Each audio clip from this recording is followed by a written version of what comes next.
You're listening to Saturday Morning Media. And now, back to our show.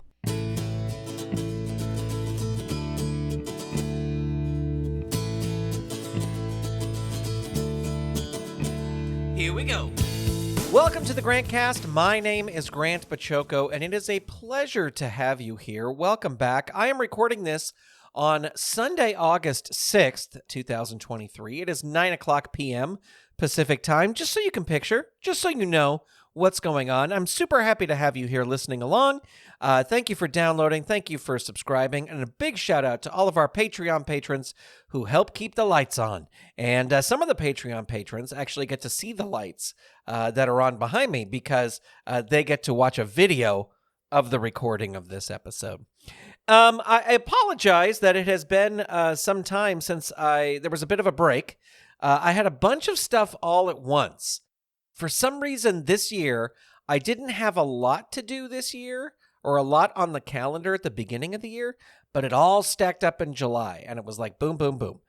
So I had some Puppet Up shows, and then the Tuesday after the Puppet Up shows, I went to the National Puppetry Festival, which was a grand time, and then came back from the National Puppetry Festival, had a couple days, and then was preparing for a big toily show that I put on that was just, it went really, really well.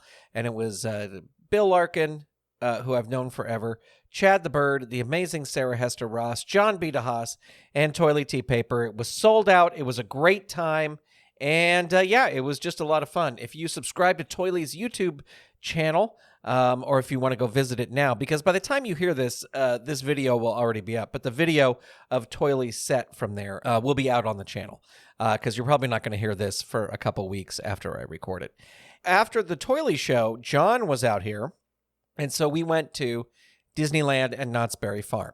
So I was in this constant state for 3 weeks where I was like, I'm probably not going to get COVID at the Puppet Up show because those are pretty safe.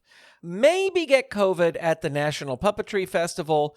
And if I was going to get it anywhere, that's really where it was going to be because nobody was masked. Everybody was running around.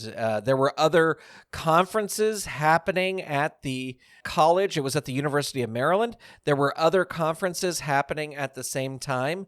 So it was really like, if I'm going to get COVID, this is where it's going to be. And yeah, it'll be fantastic. But I didn't get COVID there. Came home, we did this show, went to Disneyland at Knott's Berry Farm, and I did not catch COVID, but you might be able to tell in my throat. I had a little bit of a sore throat just for 2 days. I took tests, it's all gone, and then now the sore throat's gone, and I have a little bit of a congestion.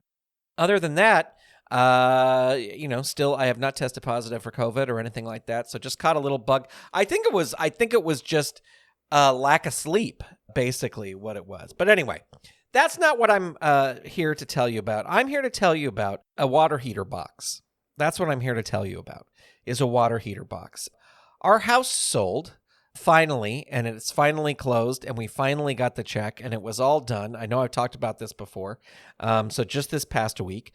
And so that is great. That is amazing. And, of course, thinking back about this place that I lived, do not tell, Toily might have left a secret autograph in the old house. It's in a place that nobody will see. They would have to do something very, very specific in order to see it. And but it's, anyway, just left a little bit of a mark there. Now, this place that we just sold had an HOA. And I'd lived with a place with an HOA before, and the HOA was so well run that you didn't even really notice them. I've heard HOA horror stories.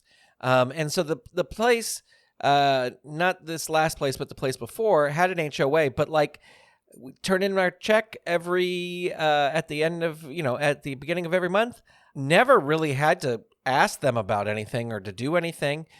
They took care of everything. It was great. Anyway, so there you go, the HOA, the last place. Now, the HOA of this other place was run by this guy, and I'm not going to say his name or anything like that, but I was not a fan of his HOA management style, because his HOA management style was pretty much, well, if I fix it myself, I meaning him, then I don't have to pay somebody else to fix it, and the HOA saves money.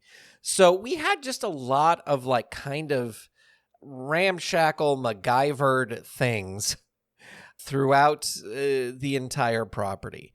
And it was always kind of a sore spot where it was just like, oh, we should be paying, I know this is ridiculous to say, we should be paying more in HOA fees, and the HOA should be more involved in keeping up with things and not letting things get run down. Like there were these walkway out in front of everybody's door, and there were these little drain covers. And the drain covers, just from people walking over them constantly, were not attached to the drain. So like you'd be walking and you'd accidentally kick and the drain cover would go spinning down. You have to go up to it. And it's like, those should be tacked down.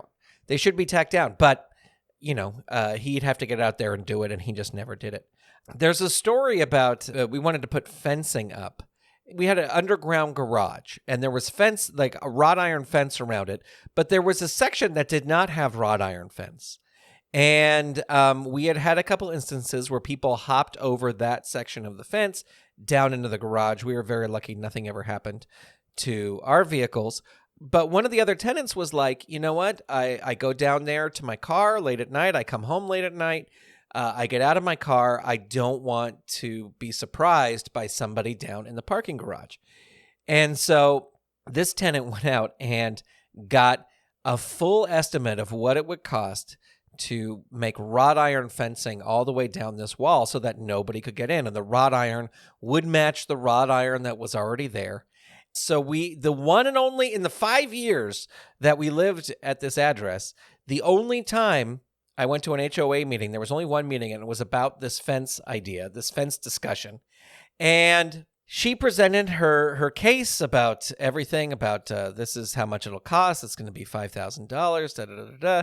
And we all listened, and we were all like, yeah, that's a pretty good idea. And yeah, we'll have to pay a little bit, but let's do it, and let's get it done. And then the HOA president said, or I could go to Home Depot and just get some length of fencing. And they sell like these really cheap lengths of fencing. And I think we could get it done for pretty much just, $1,500. So he got this aluminum fencing, and everyone was like, oh, it's cheaper. Yeah, okay. He went and got this aluminum fencing. And then he was going to keep people from climbing over, because people could still climb over this fencing. He was going to put that like bird razor wire, or like those spiky bird wire up on the top. And apparently he went out there to start put it on, and the person who owned the building next door came out and goes, no, I don't want to look at that trashy bird wiring. So he got the great idea to drill screws like every 6 inches in the top of this thing. So that'll keep people coming out, because people from coming over the fence, because there's screws sticking up in the air. So anyway, this was the kind of guy that we were dealing with. I would say late last year, late 2022, and I heard awful noise from next door, just loud thumping and slamming and voices, and it was just thump, ka-gum, ba-boom, ba-boom, ba-boom. Now, the thing you have to know is these were townhouses, so there's a lot of stairs. And I was like, what is happening next door? And next door is the guy who owns the HOA. He was just making all this noise, and there was like yelling and thumping, and I could hear them slowly moving up the thing. And I was like, I don't know what's happening. And it just continued, and it was just loud, and it didn't sound like anybody was like in danger. It was just like a lot of noise. And I was like, what is happening over there?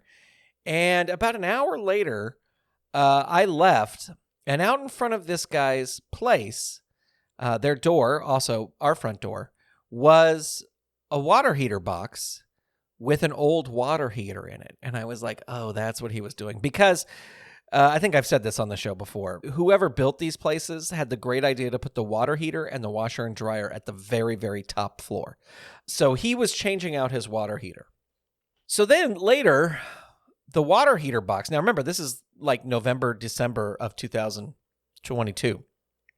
The water heater box with the old water heater is next to the dumpster. It stayed there, and it just stayed there, And it just stayed there week after week, month after month. And then I finally said, when we started selling our house, I go, we're going to be out of here before that water heater box. That water heater box will still be there when we leave. And I don't know if you've ever seen the movie Marcel the Shell with Shoes On. It was my favorite movie of last year. If you have not seen it, definitely see it. It's so hilarious. It's so great. But there's a part where she talks about missing her family, and she's sort of saying goodbye to everybody. And she's like, goodbye, Anka. You were great, and da-da-da-da. So this week, I finally got to say, goodbye, water heater box. You will be there for a full year, if not more, because no one will ever throw you away. And that's the story I wanted to tell you about the water heater box.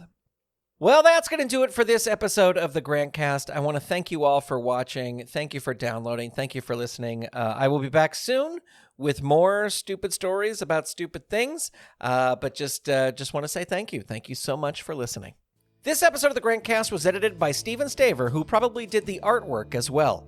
This episode was made possible by the Saturday Morning Media Patreon patrons who've gone to patreon.com/Saturday Morning Media and set up a pledge for as little as $1 a month.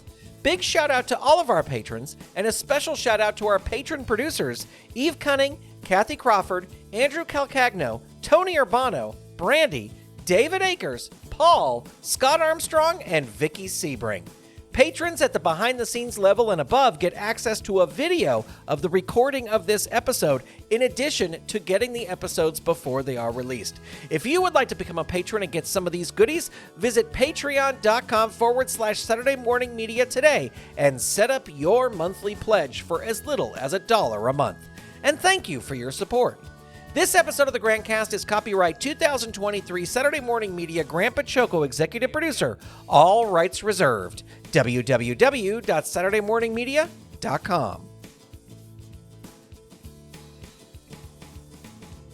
You've been listening to Saturday Morning Media. Stay tuned. We'll be right back.